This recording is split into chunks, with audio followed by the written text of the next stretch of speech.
Kaming mga Ilocano, ito ang tinatawag na balawbaw. O sa Tagalog siguro ay tinatawag na abong-abong. Ginagawa niyan kapag may patay. Kumbaga parang extension sa isang bahay, dito nag-istambay yung mga bisita o kaya naman yung mga nagsusugal kasi usually pag may patay mayroong mga pabinggo o kaya mga tong-its.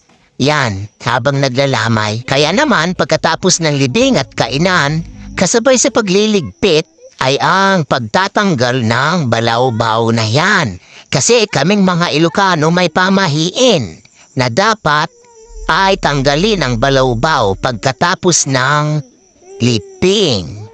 Kasi daw kung hindi mo tatanggalin ang balawbaw ay may masamang mangyayari. Maaring may isang membro ng pamilya na sumunod na mamamatay. Kaya naman ang buong mag-anak ay nagtulong-tulong para tanggalin at malinisan ang balawbaw at ang buong bakuran.